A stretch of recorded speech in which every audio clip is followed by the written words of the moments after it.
پاکستان کی کوششیں کامیاب، امریکہ اور ایران نے معاہدہ طے پا کیا۔ وزیر اعظم امن کے لیے پاکستان کی سفارتی کوششیں کامیاب ہو گئیں۔ وزیر اعظم شہباز شریف نے تصدیق کرتے ہوئے بتایا کہ امریکہ اور ایران کے درمیان امن معاہدہ طے پا گیا ہے۔ باضابطہ دستخط 19 جون کو سوئٹزرلینڈ میں ہوں گے۔ وزیر اعظم شہباز شریف نے ایکس پر بیان میں مزید لکھا، مذاکرات کے بعد اعلان کیا گیا ہے کہ ایران اور امریکہ کے درمیان امن معاہدہ طے پا گیا ہے۔ دونوں فریقوں نے تمام محاذوں پر بشمول لبنان میں فوری اور مستقل طور پر عسکری کارروائیوں کے خاتمے کا کہا ہے۔ اعلامیہ کے مطابق اس معاہدے پر باضابطہ دستخط کی تقریب جمعے 19 جون کو سوئٹزرلینڈ میں ہوگی۔ بیان میں کہا گیا ہے کہ اس معاہدے کے حصول پر دونوں ممالک کا شکریہ ادا کیا جاتا ہے جنہوں نے اس تنازع کے سفارتی حل کے لیے سنجیدہ کوششیں کی۔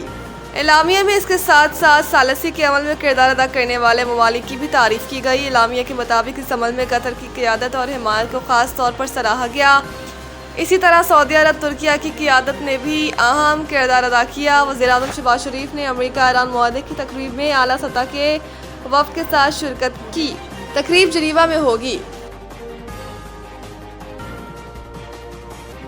ٹرمپ کا بحری ناکہ بندی فوری ختم کرنے اور اپنا ہرمز کھلوانے کا اعلان۔ امریکی صدر ڈونلڈ ٹرمپ نے اعلان کیا ہے کہ امریکہ اور ایران کے درمیان امن معاہدہ مکمل ہو گیا ہے اور دونوں ممالک نے تمام محاذوں پر فوجی کارروائیوں کے فوری اور مستقل خاتمے پر اتفاق کر لیا ہے، جس میں لبنان بھی شامل ہے۔ صدر ٹرمپ کے مطابق معاہدے کے تحت اب ابنائے ہرمز کو بلا معاوضہ مکمل طور پر تجارتی سرگرمیوں کے لیے کھول دیا جائے گا، جبکہ امریکہ اپنی بحری ناکہ بندی فوری طور پر ختم کر رہا ہے۔ بیان میں کہا گیا ہے کہ دنیا بھر کے جہازوں کے لیے راستے کھل گئے ہیں اور اب عالمی تجارت اور تیل کی ترسیل کو بحال کیا جا رہا ہے۔ ٹرمپ نے اپنے پیغام میں کہا، معاہدہ مکمل ہو گیا ہے، مبارکباد، ابنائے ہرمز کو مکمل طور پر کھولنے کی اجازت دی جاتی ہے اور امریکی بحری ناکہ بندی فوری طور پر ختم کی جاتی ہے۔ انہوں نے جاری کردہ اعلامیہ میں کہا کہ دنیا کے جہاز رواں دواں ہیں، تیل کی روانی شروع ہو گئی ہے۔ صدر زرداری کا امریکہ اور ایران میں مفاہمتی یادداشت کے اعلان کا خیر مقدم۔ ایک بیان میں صدر مملکت آصف علی زرداری نے کہا کہ امید ہے کہ یہ حتمی معاہدے کی راہ ہموار کرے گا اور خطے میں پائیدار امن کی بنیاد رکھے گا۔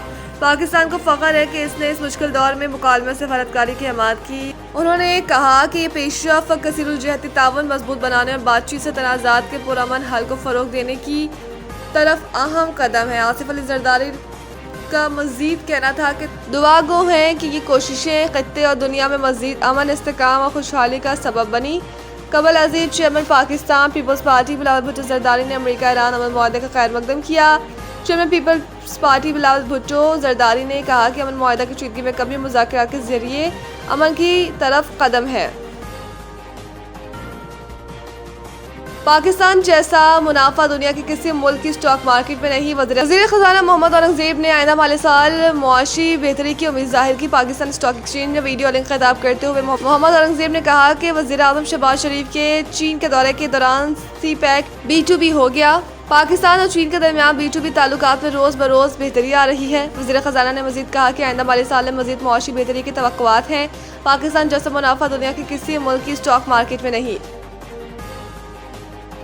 فٹ بال ورلڈ کپ، سویڈن نے ٹیونس کو 5-1 سے شکست دے دی۔ فٹ بال ورلڈ کپ 2026 میں سویڈن نے ٹیونس کو شکست دے دی۔ سویڈن کی جانب سے میچ کے لیے پہلے ہاف میں گول ایاری نے 7ویں منٹ میں گول کیا اور ٹیونس کی جانب سے بھی ایک گول کیا گیا۔ دوسرے ہاف میں سویڈن کی جانب سے ٹیونس کے خلاف مزید 4 گول کیے گئے، جس کے بعد سویڈن کو 5 گول کی برتری حاصل ہو گئی۔ بعد ازاں میچ کے اختتام تک سویڈن کو ٹیونس پر 1 کے مقابلے میں 5 گول کی برتری حاصل رہی۔